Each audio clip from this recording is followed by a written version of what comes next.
Welcome to another edition of Newsnight, and the old man of the clan, Andrew Mwenda, and also CEO of The Independent, is here with us as we continue this discussion in the run-up to the Tarehe Sita celebrations on the 6th of February, which will be held in Morocco. Why do you ignore the fact that I'm a Major General in again, the UPDF? Again, I said, you take the shine away from your brother who's done an immensely good job by claiming to have even a rank as high as a corporal. If because I slap you do not complain that we UPDF you do not even have a single Are you rank. disciplined? Well, let's discuss the issue here.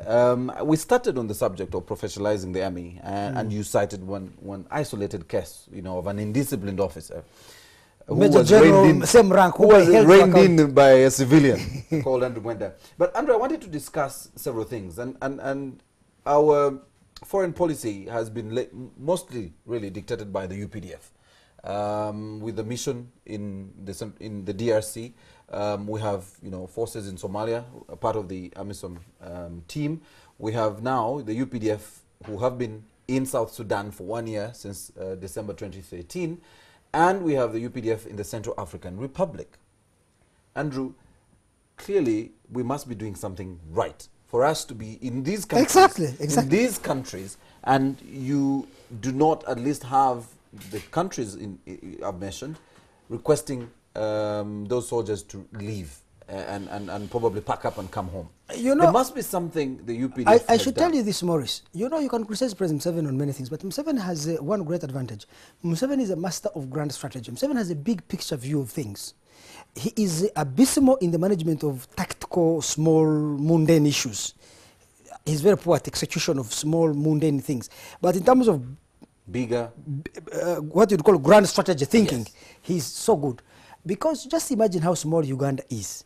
Imagine Nigeria is facing Boko Haram. The African Union is sending troops to help Nigeria. Yes. Uganda's defense budget is $600 million. Yes. Nigeria's defense budget is $6 billion. That is times 10. Of the Nigeria cannot fight Boko Haram. Uganda is fighting Al-Shabaab, is fighting ADF, is fighting Sekela rebels, yes, is fighting LRA, yes, is also fighting Riek Machar's troops in South Sudan. Amazing, whatever. So on that ground, Museveni really scores a AAA performance. But let me tell you why Museveni has succeeded. I went to Lusaka in 2004, 10 years ago. 2005, 10 years ago, I interviewed former President Milton Obote and have 36 hours of autobiographical interviews with him. Yes. And Obote in that interview tells, I have loaded them on my iPhone, all those interviews. Yes. So I was listening to Obote this morning in my car, off this iPhone, and Obote was saying, look, when I managed Uganda, I ensured that we ran the army in a professional way, in an institutional way.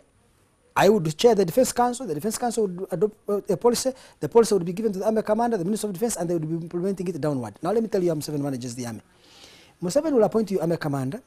Below you is the army chief of staff, he will talk to the army chief of staff. Then he will have a division commander below the chief of staff, he will talk to the division commander.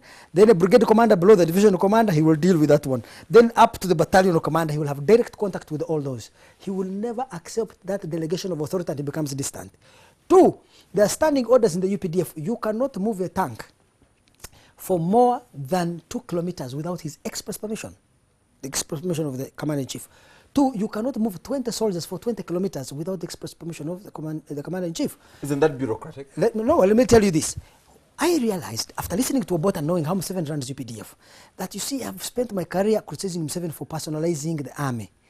And I was keen to support Obote on him allowing the institution to work. And then I realized that actually these institutions are poorly developed in a very poor society. If you allow these institutions and give them the freedom and autonomy and independence Obote gave them, you have a coup. So you have what they used to call uncoordinated movement of troops. Yes. The army command has ordered troops to move, then you have a coup. In Britain it can't happen, but in Uganda, the way you manage the army in Britain cannot be the way you manage it in Uganda. Why? Because in Britain, even if the army command had the full powers to move troops around, he cannot stage a coup. It is impossible. But in Uganda, if you allow the army commander to send 3 battalions on a training exercise and they move from Jinja and they're going to do it in Masindi, hold a second. Yes. They are passing through Kampala. What if these 3 battalions stop in Kampala and stage a coup? That's why Obote was being overthrown. Obote was running Uganda as if it was Britain. Isn't that... Maurice, at the critical level, I Yes. think that I understood that my good friend Milton failed to understand the social context in which he was managing the institutions. Museveni has been successful in avoiding coups because he has not depended on the theory of how the British administer the army. He has been able to domesticate the army by ensuring that the procedures of management are a reflection of the social realities of Uganda. I should tell you, Maurice, you see, always our demands in this country, our problems are locally generated. Yes.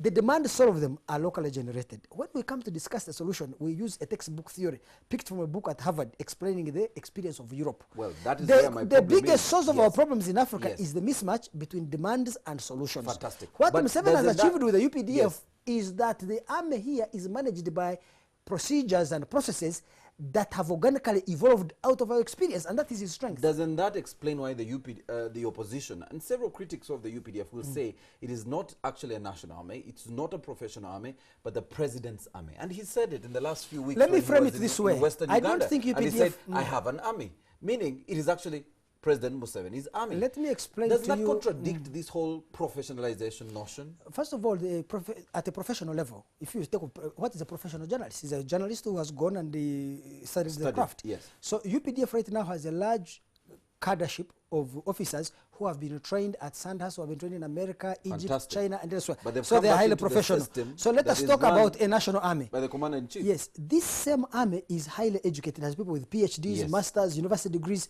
You cannot say that those are people in Museveni's it- pocket. just like you Museveni said, may so- enjoy yes. historical legitimacy Yes. because he has been there when this army was being created. It is just like Bill Gates Yes. or Steve Jobs, the kind of cult following Steve Jobs had at Apple, Yes. or Bill Gates had at Microsoft. That did not mean they had personalized the institution. It is simply that their historical role gave them a higher degree of legitimacy than is normal for any other honorary CEO, and for Museveni, therefore, for any other honorary president. So what happens to post Museveni? Somebody else comes and takes charge of this UPDF that was taking orders, taking instructions, taking command from one gentleman called President Museveni. While, like you said, if he can call the brigade commander at, in the barracks, if he can get hold of the chief of land forces, if he can get hold of the chief of staff without getting through the commander of the defense forces, that If is you a break no, in you should communication. you should ask me like this. Yes. Said, you old man of the clan, assuming Museveni leaves power and appoints and leaves me, or I have defeated him in charge. an election. Yes. If What I took happens? over as president of Uganda, I can tell you I would not manage the army. They would both managed it. I would not manage it in a duplicate form as Museveni, but I would ensure that my management approach is specific to the reality of Uganda. In other words, I would not surrender and I would not abdicate. And that's what I think Obote did. Obote exceeded delegation of power and went towards what you call abdication of power and control over the army. And that's why they were overthrowing him. I recognize that this country is coup prone. Because it is coup prone, me as commander-in-chief, I must appoint the army commander, but I will also deal with the division commander. I will also deal with the brigade and the battalion commanders, and I have sufficient personal involvement and control to ensure that I protect this country and my office from unconstitutional changes. Finally, because I wanted this because we've run out of time, do you see or foresee People are a saying that you situation- should increase the Yes. time. Do you foresee a situation that will have a civilian president who will be commander-in-chief of But the UPDF? yesterday, I arrested a major general No. in the That is an UPDF. isolated case. It's Please, not an please. isolated case. No, Okay. no. Do you I know how told many? again, like I said yesterday, it is highly doubtable that a civilian, a random civilian who was in his Camry or, Auntie, are you a random RAV4 civilian? who would have walked out of his car and wouldn't have been thrashed by that major general. That is really what I was saying. But do you foresee a situation Of course I where foresee you will it. have a civilian commander-in-chief, say Norbert Mao, as head of as commander-in-chief of the UPDF? It depends upon the approach that civilian commander adopts. You see, if Robert Mao became president, it is not automatic that he can, respect is earned. Yes. Respect. You But just, it's an institution. this is what I'm saying. You have won an election. You have been elected. The people's mandate states that you Yes, are but that now is a theory, elected Maurice. Maurice, commander-in-chief. please, that's the whole point I'm making. Yes. That if I am Mao, I become president. I have not become president of Britain or the United States or France, because there they have institutions that have evolved over 300 years. I am dealing with a very specific social and political reality, and my management approach must reflect that reality. I cannot assume, therefore, that because I was elected, there will be no coup. I must assume that this country is coup-prone, institutions are poorly developed, the social forces and features of our society facilitate coups. Therefore, I must adopt a management approach. First of all, I must win the confidence of the army chiefs. Why did Morsi collapse in Egypt? Because he failed to manage the most important relationship with the Egyptian military. So I would say, look, hold a second, hold your breath. We can do it in 1 minute. I would say I will not be like Morsi. I will first of all win the confidence of these soldiers, but in winning their confidence, I must also have effective control. I must know what is happening at any one time. I must not allow troop movements. I must not allow weapons movements, so that I have effective control. If you don't do that, you suffer Bote's fate, you suffer Morsi's fate. All right, thanks, well said. All right, and that wraps up NTV Newsnight.